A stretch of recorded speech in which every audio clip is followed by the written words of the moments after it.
Welcome to another edition of the Between Two Wheels podcast, episode 98. This is Tyler Janke, joined again with Chris Flower. Chris, how you doing? I'm doing pretty good. How about yourself? Well, I'm a little under the weather, right. But we're gonna talk bike racing, so I'm here for it. You're gonna brave through it, right? What a trooper, right? So we're both of the DDA team, and just so you know, we haven't had any issues with the Grindfondo that QuickStep was dealing with down in Grindfondo. I think that's what I'm going to call it, the Grindfondo-Gate. That's a good one. I like it. So quickly, we're going to do talk about Woods Import, QuickStep debacle, Amgen Tour California, Aggie results and breakdown, things make you go some coming up Folsom bump, and some winners and losers. So, you ready for this, Chris? I certainly am ready. All right, so let's just get back into, once again, we don't have Curt with us, lamenting the fact that he is failing to show. I think he's like saving up all of his energy for the 100th show. That's right. My hope. 98 here, so we're coming up. We got Folsom. We'll probably do a breakdown of that and maybe the bump, afterwards, next week. So a week or two. Depends. So last week, tell me what you think of this. So I tried to do a little preview show on Friday night, live stream, and just to try to get some people to join in. And I don't know if anybody joined in. As a matter of fact, no one joined in on the chat. I can say that. But the idea was, let's do a quick 15 minutes, just go a rundown of what's coming up. Maybe some people are jacked up for the race. Do you think I should continue doing that? What do you think? I think it was good. I think the challenge was that you did the live stream on YouTube. Right. And then kicked it over to Facebook. And I saw it on Facebook, and it wasn't clear that when it made its way to Facebook, it wasn't live. And I think a couple other people had that issue as well, because they had sent you some comments, were like, oh, you didn't respond to me while I was talking to you. And they didn't realize it had been previously recorded. Right. So and I appreciate you bringing that. So just a quick thing on that is, so the problem you have is you can post a video on Facebook and it says new premiere, and so what it does is as soon as it loads, it starts playing it, so people can join in as it plays. So they join midstream. It's not like it starts, and then once it does that new premiere, so it's as if it's live, even though it wasn't. Right. So it gave that, because I was texting you and you're like, wait, I'm watching you live. So anyway, that's what we have. So we'll try to. I don't know. The point is, maybe we'll do that, maybe we won't. I think this week will be a bit of a challenge because the preview is usually based on kind of sizing up the field. And with the weather this week, the pre-reg field is a little difficult to really dive into. It is, but it is a goal of some to do, and I'm a little under the weather, so probably it may or may not happen. So what we'll do is maybe, and I have the options. Maybe we get some feedback here of what do you prefer? You want me to do it on YouTube? You join there, or maybe Facebook. Facebook might be the better avenue for that right now. Who knows? Okay, let's get right into this. So Woods and Port, they were down there kind of heading, and I say those two because it's kind of I just kind of want to talk about the one situation that they had. We'll go over some World Tour stuff, then we'll break down into the Aggie results. So stay tuned for that. This is a little tease. But the Jayco Sun Tour, Herald Sun Tour. So what? There are 3-4 stages in. There was a little bit of a climbing stage, so that you got Woods and Port kind of take the lead. I think 20K to go. Woods hit it hard up this climb, and it was gravel. Port was able to kind of hang on, distance him a little on the descent, I guess. Port caught up to him, and then they kept it out, and Woods won the field sprint. Now, you had mentioned that Port kind of sounded like he was complaining about it. His comments just seemed a little dismissive. So I guess when Port had caught up with Woods on the descent, they chatted briefly and said, hey, we got a gap. Let's just work together until the last K and see what happens. So they worked apparently really well together to get to the finish. And then once they got to 1K to go, Port said that Woods just sat on him for the last K and then sprinted around him. His comment seemed like it was an unsporting move by Woods, but they had an agreement that they would work together till 1K, and Woods is interested in getting a win, so it makes sense for him to save his legs for the sprint. Port's comment was just kind of like, oh, I guess he deserved to win, but he sat on for the last K or something. So his comment just seemed a little snide. Right. So I take it as Woods obviously wants to win, so this is a big deal for him. Right. So he's doing what he can, but yet to keep away, and he gets the yellow jersey as well. It also sounded like he had the big move and did all the work kind of up the climb. Port was trying to hang on. Yeah. So so you have that, and then you have the descent. He's railing the descent. Port catches up on that, but it made it sound like there was some work to be done for there as well. So. You kidding? You didn't work in the last 1K? Sounds genius. Right. I mean, that's exactly what you do. And then I did see the sprint, and it wasn't very close. I wouldn't think so. I mean, no. Woods has got some good pops. Maybe that's what Port was more upset about, that it made him look even worse than he. I don't know. So, what do you think of that? How long does that race go? Does it go to the weekend? Do you know? There's 2 more stages. So they've done 3 stages. Dan McClay won the first stage, field sprint. So Cannondale, or whatever they're called, Drapac. Education First. I don't know. They've had a good set of stages there, but there's 2 more stages, so figure today and tomorrow. Okay. Then it wraps up. So it looks like Kenny Alessandra, something like Alessandra, is in like 3rd, so he's a little deeper back, like 20-some seconds. So it's maybe a dog race between the two up front. Yeah, I don't know what the last 2 stages I know there's another like. climbing. Is there? Okay. So maybe there's an opportunity to get a Port and Woods redo or something. Right. Yeah, might be fun. We'll see. Okay, so then there's that race. Then there's the one down in San Juan, and that's the one where QuickStep seems to come to the fore. Gaviria wins some stages. You got Alaphilippe down there winning stages. Their new guy, excuse me, I'm forgetting his name. Remco? Yes. He was 3rd, I think, in the TT. Yeah. Really ripped it. Pretty impressive. That's the one I think Guyman won a stage on a few years ago. Sure. Okay. Yeah. So it's kind of tough to get footage. Yeah, that's right. Because it's always interesting if you watch the sprint footage. It's like some guy holding a camcorder at the start-finish line, and he's sitting there, and there's people just out in the road, like in front of him, hoping to, and it's a full-on sprint. Yeah, and the like officials are on dirt bikes, and it's an interesting scene, that's for sure. It is, and it's always fun. But anyway, another little issue that happened down there. I don't know if you want to kind of take this and give us a breakdown of what happened. Yeah, I mean, I can dig into it a little bit. So I'm assuming this happened before the race officially started, or was it after stage 1? I'm not sure. But it sounds like the QuickStep team decided they would take a photo with one of the local people who waitress at a restaurant, and I guess Ilio Keys, is that how you pronounce his name? Yeah. Kind of took it upon himself to stand behind the waitress and kind of make a inappropriate gesture. Once that photo got out, it was pretty poorly received. Apparently, the waitress reported it to the local authorities. They issued him like the equivalent of an $80 fine. And there was a little bit of turmoil in social media. Some folks wanted QuickStep to pull him out of the race. Other people wanted the race to expel him from the race. And in the end, he ended up getting kicked out of the race by the officials. And that response was poorly received by Patrick Lefebvre, the DS for QuickStep, and he did a lot of griping about it, saying, "Oh, I'm going to take the whole team out. This is ridiculous." And then the next day, QuickStep skipped the podium presentation, citing fatigue, but obviously it was a form of protest to their treatment of their rider.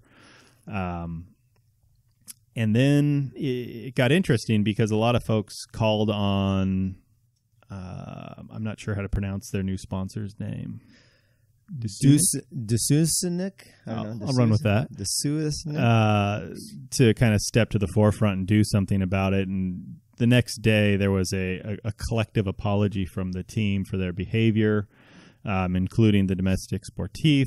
And then since then, it sounds like other sponsors have come forward and they've asked them to, learn from their behavior and not have a repeat. Specialized issued a statement today saying, this is unacceptable. You need to take responsibility for your actions. And it's just kind of, it's a blight on the sport to some degree because it's a developing area where folks are getting interested in racing, and this is kind of the lead story for the whole race. It's not that Gaviria is killing sprints or that Alaphilippe is killing the kind of punchy climbs in the TT.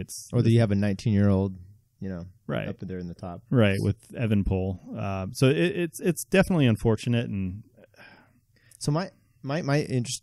Okay, so one, she reported to the police because evidently he made physical contact with her. It wasn't just that he was, behind her making like he was, Night at the Roxbury. Right. He was physically making contact. Which, come on, you're in your Lycra. I mean, maybe you shouldn't. I don't know. That's not a good look. It's not a good look. Yeah. No. So anyway, that's what happened with that. But then the weird reaction from the team was to blame the woman that she was, out for money. Right. And, you got a brand new sponsor involved. And what really interesting is, I think this shows with the management with Lefevre, is I saw Jonathan Vaughters said today that he goes, I got a really sweet message from Ilio Keese, basically showing contrition, but asking for advice about how to go forward. Vaughters is part of EF. Right. Different team. Right. Different team, but he's reaching out to Vaughters for some like dad management type of advice. Does that say anything about the Grindfondo team? I mean, right. Their leadership. I think this issue, guys make mistakes. I mean, first of all, you're an adult, you're a professional. Could you imagine with your job, you're out at a conference and someone's going to take a picture and you grab some barista and start doing that? You're not going to do that. Right. I mean, so this is a weird, I don't know if it's athletics guys do this, but so that was weird in the first thing, be professional, and you're making a lot of money. You've got sponsors and your sponsors thrown into this, but the reaction from the DS was just odd. It was, like you said, it was a lot of victim blaming and, she's just looking for money. And her response to that was, I don't need your money. This just isn't right. Right. And even with that, it seemed like, and I bet it could have gone away pretty good if the team would have tried contrition. Right. And because it seems like he's like devastated by this. So. Right. Yeah. It definitely wasn't handled well. Like the PR guy must have been on vacation this week or something. No. Do you think that would have happened with Sky? I don't think so. I think Brailsford he's a stern guy, but I think he would know how to handle that PR fiasco a little better. I think. Well, although, Moscon, I mean, that's kind of a thing that they always have to deal with. So. Right. I mean, he's not doing that. But. No, that's true. But it seems like even with Moscon, they at least kind of make it sound like they're going to penalize him. With Keese, it was just kind of like, oh, what happened to him was unfair. It's like, well, not really. No. So yeah, it seems odd. And like, it's what it is. Hope these guys learn from this and move on. World Cyclocross, you heard that they got a new venue for what year? I guess 2022 announcement was made today that they're going to be going to host the World Cyclocross Championship in Arkansas. Yeah. Fayetteville, I believe. Okay. Because when you think of cyclocross, I think of Arkansas. Right. But, they did have the World's, was it Indiana? No, where was it a few years ago that they had Kentucky? Kentucky, yeah, something, I don't know. Yeah. Someone want to... Louisville, I don't know.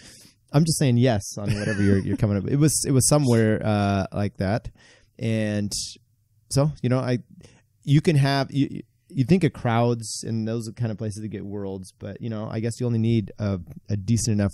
When the Worlds was at Richmond, right. They said that was an amazing venue, so you got to get enough crowd for that, so it looks good on TV. And I don't know that Arkansas brings that, but maybe you'll get enough U.S. people. And I don't know. I don't follow cyclocross enough to know what kind of the lead into a World's event includes. Like if you think about Richmond, teams were there weeks in advance, acclimating to the time change, acclimating to the weather, elevation, all that elevation, those extra 30 feet. I don't know if it's the same with cross, if there's as much need, because the races are obviously shorter and you're only doing one race. So maybe they just kind of fly in a couple days before, do some course recon and race, or if there's going to be a longer stay. If there's a longer stay and it brings in bigger crowds, that's great for the local economy. And hopefully it spurs some interest in cyclocross. You always wonder how much the local government paid to get this too, though. I mean, that's true.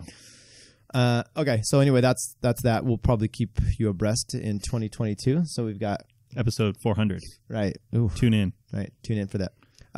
Amgen Tour California, the routes specifically, we knew the host cities, but the routes have been released. So you did a little looking at all of them. I know there's been write-up online.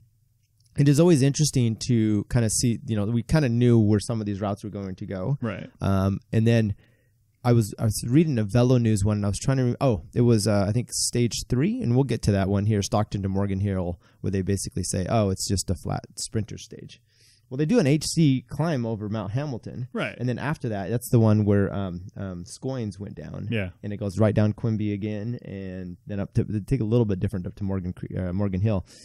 Let's get into that. So when we start with stage 1, you can go through each one of those, and it's especially interesting for us to see the local, so we know intimately on those. Yeah, so really kind of the local ones that are around us are going to be stages 1, 2, and kind of sort of 3. So stage 1. It's a sack-to-sack loop. They go out up along the Sacramento River, cut over toward Woodland, down to Winters, and then back around to Woodland. And then they come back to Sac and do that usual 6-turn circuit that they do around the Capitol. I think they do 3 loops around that and set up for a sprint finish. So, any chance of going over Cantaloupe? It didn't look like it. It looked like they just kind of breezed through town. There's a sprint point in Winters, and then they head back towards Sac. So one of the things that I notice when they do the Amgen routes locally is they really just stick to major roads. They never really seem to jump into the offshoot roads that most cyclists use. Like they use Green Valley instead of Malkin-Dixon and Deer Valley and stuff like that. So it's cool to see them, but they're never really on the same climbs that we're usually on. Right. They did use from 49, what was the road a few years ago when they came through El Dorado Hills that we use. Oh, Salmon Falls? Yeah, Salmon Falls. Yeah, that's true. But you're right. For the most part, I mean, they do White Rock. Right. I mean, that's the Thanksgiving Day ride. So it's all true. You, I almost used the word losers. All Easy. You people who do the Thanksgiving Day ride, that's your chance to compare your KOMs to the Tour of California. Okay, that's true. So that's stage 1. Figure sprint, unless there's some crazy wind action that blows everything apart. Yeah, the teams will work for that because they're only going to have so many sprint days. Stage 2 is downtown Rancho Cordova, which looks like maybe Beautiful City Hall. I don't know. Yeah, probably. Up to South Lake Tahoe. So really, it's kind of a repeat of last year's stage that started in Folsom, except we're starting in Rancho. They'll go up White Rock and then cut over to Green Valley using, Silva Valley. So they'll go past Town Center, bike shop and whatnot there. And instead of going down into Nevada through Gardnerville and back up, what's the grade on the backside there? Oh, the last time that was coming up through the Nevada side? Kingsburg? Yeah. Kingsbury grade. Right. So they're skipping that, and they're going to cut up Luther Pass and then come in through South Lake from the south side, and it looks like they're finishing at Heavenly again. Yeah, so there's a kick up to Heavenly, just minor, but it makes you wonder if it's going to be I don't see it as decisive. Matter of fact, that break that was away last year, that's going to stick this time, I would say. Right. I would think so. I mean, Luther Pass isn't super easy. I think they categorize it as a either category 2 or 3 climb, so it's not incredibly easy, but it might be enough to kind of burn some legs up before getting into the finish. Right, I think so. It's just not as dramatic. I mean, last year was the decisive stage over, the one down south, the climbing. Which one was that? Gibraltar. Again? Gibraltar, thank you. And then the TT. So those kind of equaled things out for Bernal and TJ, and then that's when shattered him. So yeah, those were Bernal just let loose. All right, so the next one I think is a great chance for a breakaway because we've seen that happen quite the last few times. Is Stockton to Morgan Hill? They go Patterson Pass, Mines Road, and then Hamilton. Of course, yeah, and up to the observatory and down. It just seems like with Hamilton being an HC climb, it's inevitable that things are going to break up, and you're going to have smaller groups getting over the top of that together, and depending on how the group looks relative to who's in a potential breakaway, will the field try and pull them back? Because instead of finishing in San Jose, they're finishing in Morgan Hill, so they'll have a little more time to reel somebody back in. But even with that, when they finished, what was Bennett? When Bennett won, that was the decisive stage. They got up the road, a decent amount of climbers, and they ended up staying away, and then that was kind of it for the rest of the race. Right. He had to TT and whatnot, but that gave them the gap. You go over Hamilton, and then you got to do Quimby. There's that climb back up to it, and then that punch down. I mean, you got to be on it, and I don't think it's a sprinter's day for that. You're going to drop enough, but it's, the sprint, the breakaway could stay. Anyway. Right. It might be a situation where you kind of have a sprinter that can climb decently well. So not a pure Cavendish, Kittle type sprint. Well, that's why Scoins, that was a good day for him. He was hanging in the break and then could do well. Yeah. Or go down off a snake or whatever he hit there. Okay, stage 4. Stage 4 is going to be kind of the big scenic day, I think, for the race this year. So they're going Laguna Seca to Morro Bay along Highway 1. So it'll be a couple miles of getting out of the Salinas Valley, Laguna Seca area, and then just hit Highway 1. Really, there's just going to be a few little climbs on the way down, like Hurricane Point, I think, is a Cat 3, and there's another Cat 3 on the way down, and they'll do a little loop in Morro Bay, and it looks like they're going to finish on kind of a little uphill drag race sprint like they've done in the past. So I think Sagan won in, I don't know if it was Morro Bay or Pismo Beach one year, and it was a similar type of sprint. So it'll probably be a day where if a breakaway doesn't stay away, then I think it'll be a good sprint for somebody like Sagan if he's here. Because I think when they did a stage similar to this a few years ago, one of the, I think it was still Rally back then, one of the Rally guys won in a breakaway. Oh, well, there was Huffman and then Britton, and I think they went like one. It was before that. You think so? Yeah. He's now retired. I forget his name. I'll have to look him up while we're in the background here. But, yeah, it's... So this is kind of a reverse of the stage last year. Yes. With Scoins once again. Right. Okay. Stage 5, Pismo to Ventura. Yes, this one doesn't go along the coast. It cuts along the ridgeline kind of behind Santa Barbara, and you'll probably get some interesting scenery of the fires that rolled through year before last. Looks like there's a couple Cat 3 climbs along the way, and then should probably settle in for potentially a sprint finish if everybody stays together over those climbs. And of course, it all depends on what's kind of happened before in these stages to see how much is broken up, to see, who sprinters, like let's say something weird happens on stage 1 and a sprinter doesn't win. Right. Well, even so, those sprinters only have their few days. You're going to, try to break these down. There is a Cat 1 climb in there, so that might be an opportunity for some guys to try and launch some kind of move, but again, but we've seen sprinters here before that aren't some of them are your pure, Cavendish sprinters, and then some of those guys, Gaviria as an example, gets over those things a little better. So, and you don't have the, no offense to the quality of the field, but you're not going to have the best of the best climbers out there either. You're not going to have Froome and Thomas. Tell that to Bernal. That's true. He'll be at the Giro, so. Right? So it's not going to happen. Stage 6, big one. This is the Queen stage, if you will, of the tour this year. So they're doing Ontario to Baldy, and it's kind of the same route they've done in the past where they do the Glendora Mountain Road loop before actually tackling Baldy. So they do a Cat 1 climb, loop around, hit that same Cat 1 climb again, and then go up to the top of Baldy. So this will be the make or break stage for anybody that's got climbing ability and wants to stake their claim on the GC. Right. And then last day is just kind of is it a little punchy? Some loops? It looks like it. I would assume it stays together, though. It doesn't look like there's anything that's going to create separation. So let me ask you this. When I see a race like this, which is only 7 days, right? And you have the last day, which is kind of I see it as the way they have it here is almost like a promenade. You're not going to really change things up. Right. One thing you've seen before is like when Sagan was there, he was able to get a sprint points or sprint times, bonus time to seal the victory. Because I think at Baldy, he was just very behind when he won that. I'm kind of disappointed. It's only 7. It's not the tour. You don't need, the promenade day. I mean, no, they're going to be full on racing, but it's, I'd like to see him. A Baldy would be a fun day for the last one. Yeah, I would think so. And I think this probably caters more to VIPs and those kind of things. Right. I would think so, especially with the way it finishes. So they come down into Pasadena and do a bunch of loops around the Rose Bowl. So there's going to be opportunity for folks to watch the closing circuits there. So yeah, definitely more of a promenade type finish. All right. Any last things on the men's race? I think it's it's a cool series of stages. I think for the organizers, it was a safe approach. I mean, you're hitting all the highlights of previous editions of the race.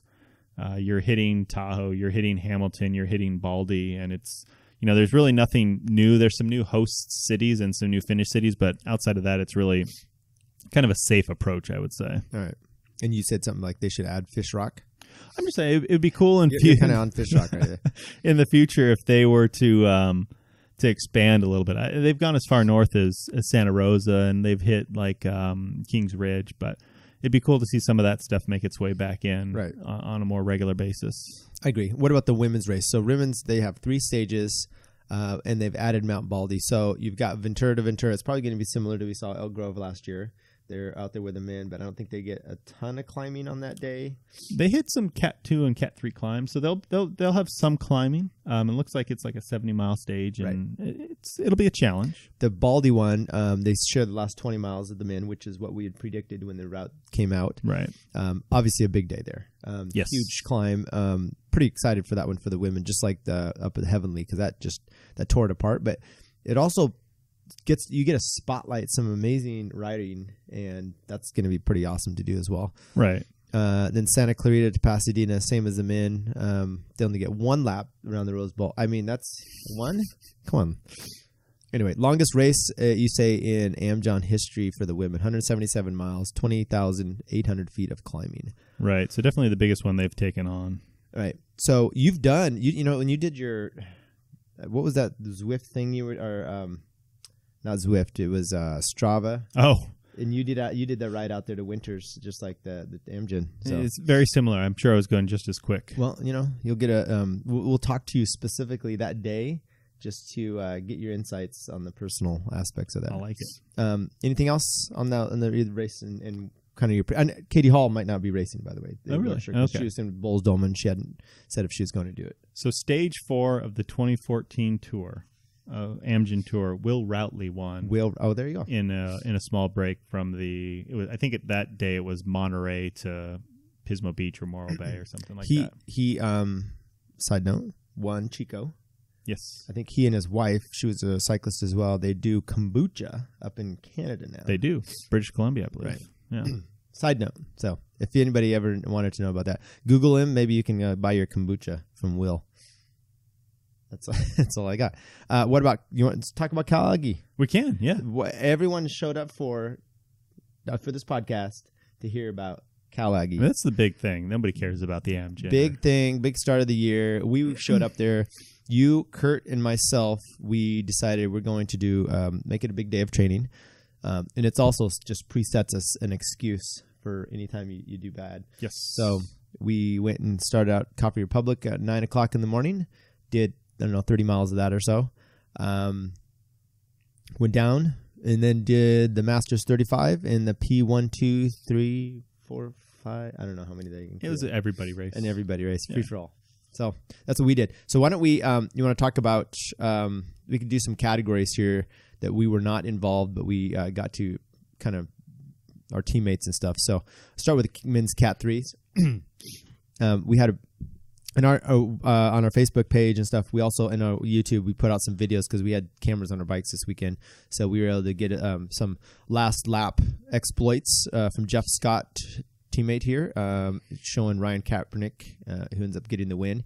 He does a little takes off in the back section where the kind of the crosswalk area right before the last turn. Yeah, and stuck it. I mean, he got away and then held up. And he did the very, very bold thing of not looking back, posting up well before the line. And it's brave. Yeah, it's a beautiful picture if you can pull it off, and horrible if it goes wrong. So congratulations to him. Jonah Kellogg gets the field sprint with Aaron Marchand of Folsom Bikes, and Jeff Scott, our other teammate, getting third in the field sprint. So he was 4th overall there. It's pretty impressive. Yeah, that's a good result for Ryan and Jeff. Right. What else we got here? Let's just go through some of these. We'll just give you the breakdown of some. We don't know much about the racing, so one thing that was good to see, though, just before diving in more results, is just the amount of juniors and the amount of 4-5 racers. I mentioned that on the preview show. You did, yes. But I mean, there were 52 guys in the Cat 4-5 race. Right. That's great. I haven't seen numbers like that in a long time. Right. So there's a guy who's joined us on our YouTube channel, and I'm not sure who exactly it is. Maybe you can tell us his name, but Hunting Sith is an acronym there, or his name on there, but I don't really know who that is. he went out there and he joined in and just made some comments that he was going to go out and do some. He's new to racing. Okay. And I just thought about this, so I just wanted to throw this in. Some comments. He and Graffath had been kind of talking about doping stuff. Oh. So he had made one last comment. He's like, as many of your guests have been racing a long time, how many times have the average amateur racer been tested over the past 10 years? And I think you are probably, your number is probably exactly what everyone else's is. And what is that? Is that 0? Right. That's what your average testing. So I hope you're asking this just because you're interested and not to set a plan in right.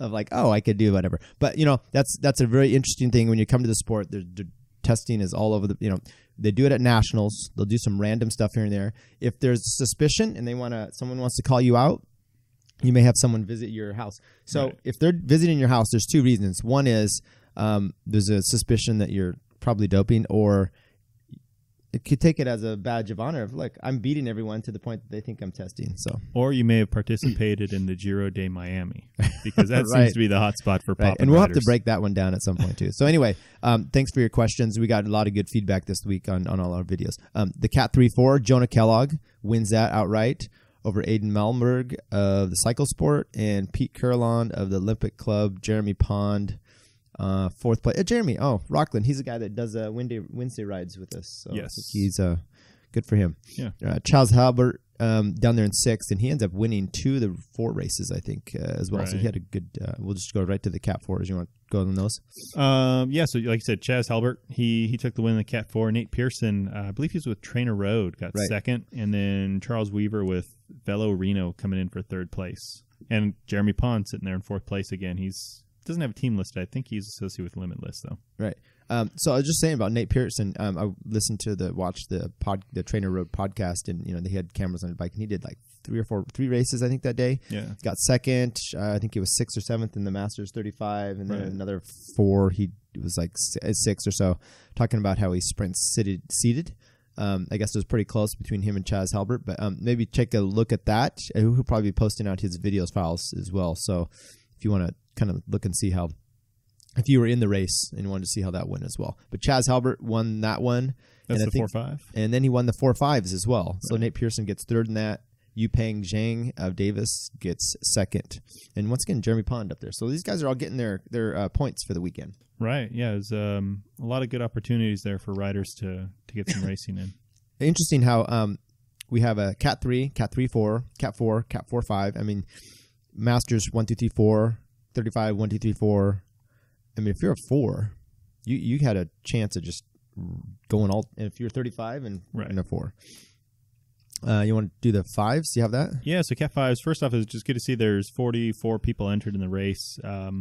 Michael Donahue from Mill Valley took the win. Max Colley from Castaic, 2nd place, and Damian Hayes in 3rd place there. One of the things that's kind of interesting to see is the top 10 riders, top 9 riders, nobody's associated with a team, so a lot of genuinely new people to racing, which is kind of cool this time of year. Right. So hopefully they get the racing bug and stick with it. Yeah, really good. I'm really excited about that. And then let's go to the juniors real quick. It's kind of difficult because there's a lot of different age categories. It's 9 to 14 here, and Nolan Areno wins in the 9 to 14. Massimo Morrison of the team Swift in 2nd. And Chantel Tupaz of the CBRE team in 3rd. So Nolan, he comes out. He's a local guy to Folsom, so he comes out on the Tuesday night ride, and occasionally jumps in on like a portion of the Coffee Republic ride. So he's definitely getting some experience, getting pushed around by bigger guys. So and then a good racer. The junior 15-18, Jonah Kellogg wins that again. Team Swift with his teammate Alex Atkins in 2nd, and Finn Thompson of the Davis Bike Club in 3rd. Just a thing out to Jonah. Time to start jumping in those P123 races. Just saying. The juniors, good. Glad you're representing them there, but you're a really good racer. And I think last year he did the 1-2-3 in the Folsom. He did, yeah. You want to do the next one for us? Yeah, the next one I think was the biggest race of the day. Men's 35 plus 1, 2, 3, 4. So this is the race I think we as a team targeted heaviest on the day. We had 6 riders of the, we'll say 45 in the race. We have some onboard footage from Jeff's perspective. I think you've got some footage from your perspective. I have not released it yet. Okay. There's only one, and we can talk about that. There's only one part of that video that would be interesting from mine, and that's when the Nate Pearson, Josh Carley, and them drove to the break. When I caught that on there. Yeah. So break gets away in this race, maybe 20 minutes in. Ultimately becomes a 12-man break, and we've got good numbers up there with John Novikov and Jeff Scott, who ultimately go 1-3 in the finish. Alex Holtz got kind of edged out by, looks like maybe a tire width by John in the sprint. So Alex Holtz from Touchstone holding off second place there. Yeah, that was, and you can check out their videos for that as well.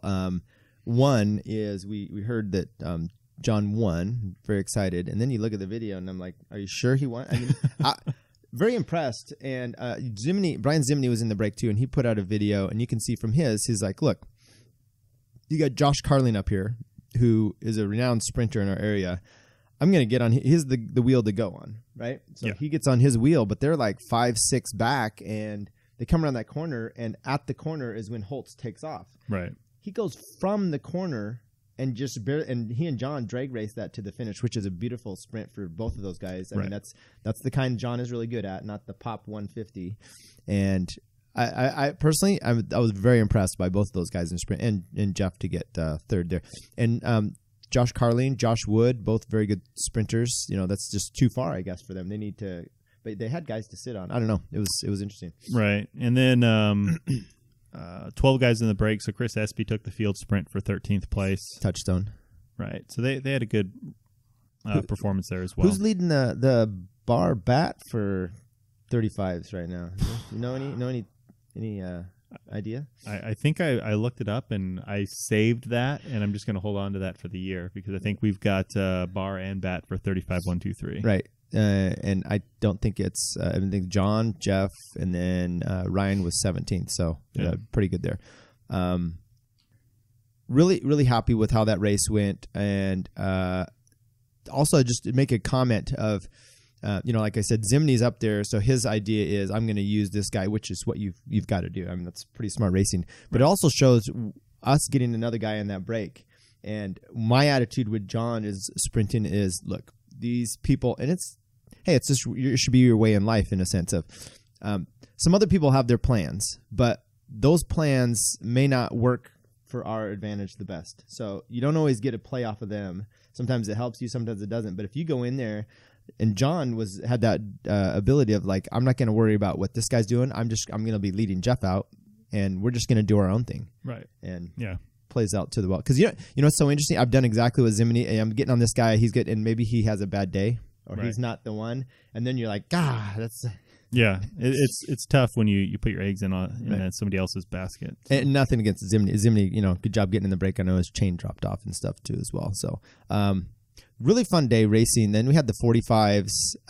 That was, I believe, time-wise before our race. Yes. And it looks like we got a repeat from last year.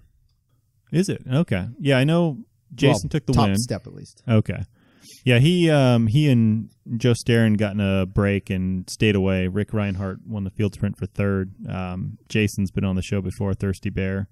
Joe Sterren also with Touchstone, and Rick on a new team this year, Race for Research, Make-A-Wish. So good performance there. I know, having talked to Jason quite a bit, he likes the course, knows it's good for a breakaway, and that definitely suits his racing strength. So he definitely played his cards well and got a good result. Yes. So, congrats to Jason there. The P12, well, first of all, the women. So we had a women's 3, 4, 5. It looks like they ended up getting 21 women in the field. Rachel Barada from Davis wins. Christy Hoffman of Davis in second. Fnu Novita gets third. So they ended up with a decent amount for that. But they didn't have enough for the P12 women. So what they did is they ran them actually with the men. And so two of the women raced with the men. I guess they scored them separately. Sawyer Taylor, Jackrew, and then Rachel again, Berta, Davis Bike Club, 1-2 there. So let's skip it to the men's 1, 2, 3 race. So this was a pretty active race. I did a lot of sitting on the back just so I could get some fitness in and just utilize it as a workout. By the time this race started, I was pretty well tired. But I mean, at the end of the day, Matt Chat took the win with Jeff Linder coming in second place and Anthony Ferretti coming in third. I think it's Matt Michael's video. He starts the lead out, and you can see that there's a huge gap between the top 3 riders and the next set of guys that come through. So those 3 spinners just had a great launch pad coming out of the last corner to go 1, 2, 3. Right, and Matt, it was.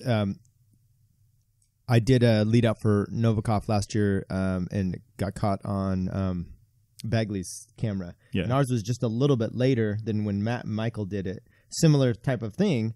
The difference was when I came around the corner, I was able to sprint a little bit more for him, because the problem you had there, I mean, first of all, if you watch that, it's amazing because it splits the 3. Right. And then you have Chatlong just launches, and his kick is so good to begin with that if you watch Linder's video, he's got to close it down. And it's a close finish. Right. So I don't know. I mean, I thought it played out great for Linder and them, but you are going against Chat, who's told me he's almost up to 2,000 watts for his sprint now. So. Wow, he's almost up there with Jason Smith. Right.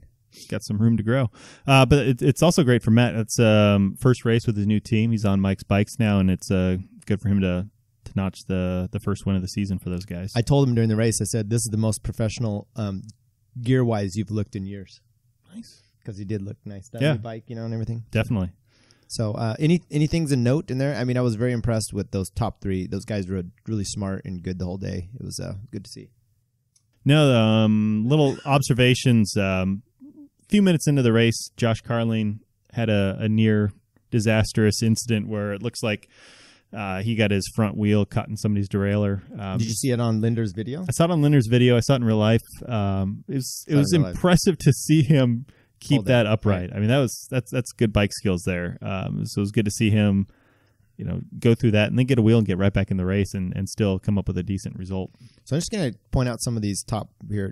Chatlong, Jeff Linder, Tarun, Anthony Ferretti of A-Main, Gavin Murray, Mark Pro, Timmy Bauer getting a good, and there was a big split from 3rd to 4th. Yeah. SP2 Life, Isaiah Oliver, really good result for him. He was right up there in front. Josh Carling, SP2 Life, Fernando Padilla, Scott Cohen, rounding out the top 10 of the Davis Bike Club. I actually expected Scott a little higher, but Yeah, I think Isaiah is now also tied to the SP2 Life team. So that's okay. Good for them. They just don't have their new kits. 3 guys in the top 10 is darn impressive. Any last thoughts of the racing this weekend besides the fact that our team just went out on top? I mean, I was really proud of John and actually Ryan as well and Jeff. It was. I think the good thing is the weather was probably a good contributor, but it was good to see the field sizes as big as they were for this early in the season. I think I ran a tally and there was like 415 total registered racers, so that's good to see. Right. Okay, things that make you go, What do you got for us? So there was an article in Cycling News today, kind of as a little teaser, so to speak, leading into the Giro, and I guess Chris Froome is now kind of spreading word to the various outlets that the Giro is really well suited for Geraint Thomas this year. It'd make a lot of sense for him to go and race that. It's like, well, Bernal's already tagged as the team leader for that race this year, and Froome wants to be the leader for the team at the Tour, so if he can kind of eliminate competition internally by setting them up in a different race, then it's like, I guess it's in his benefit to do that. It just seems kind of sneaky for him to do that.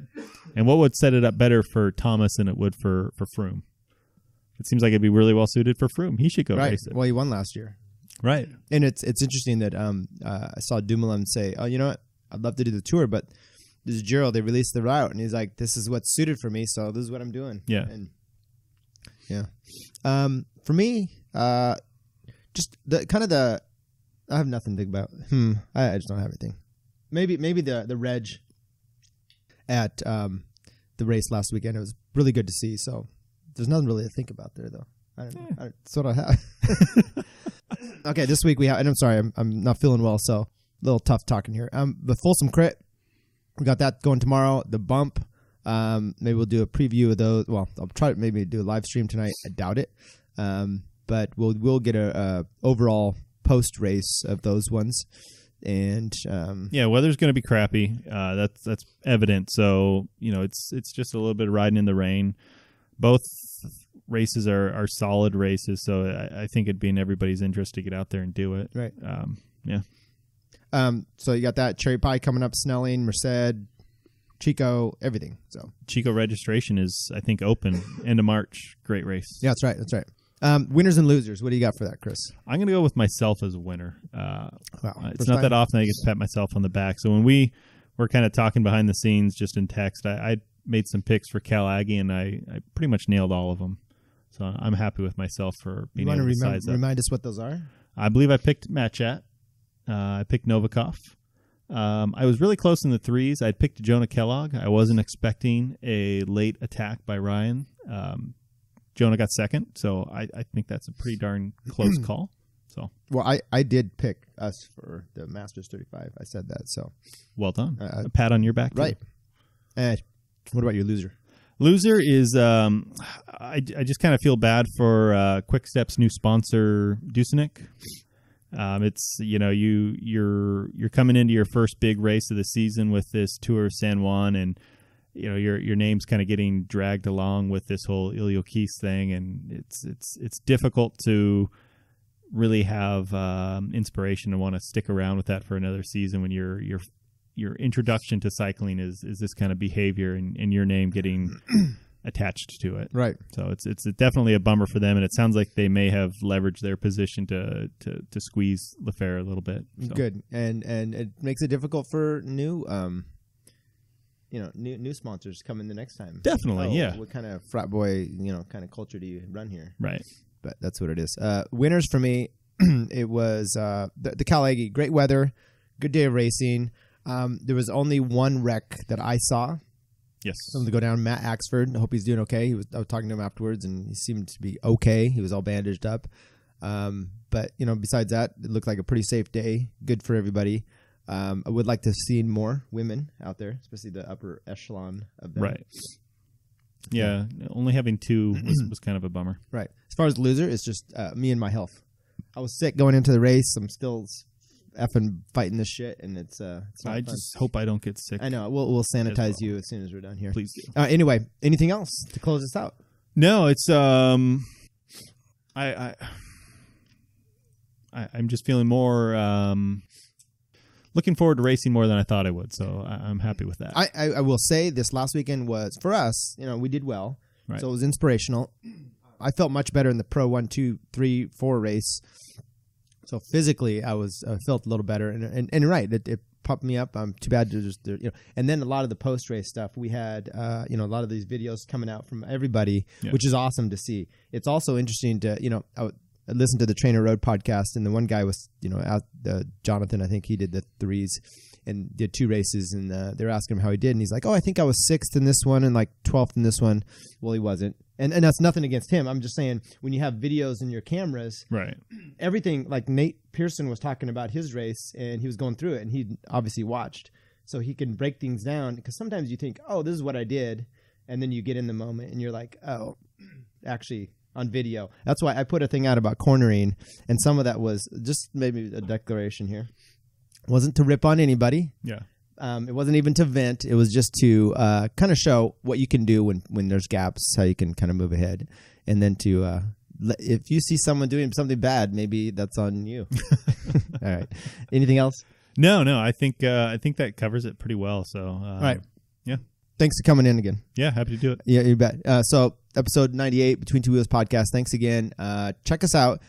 Go to our YouTube page. Subscribe there, hit the little notification bell so you can tell if we're going to do any live things. Same with our Facebook page. That's kind of where we're putting some things out. We even have Instagram, B2W_podcast. Give us some of your feedback. We will definitely try to include it in here as we did this week.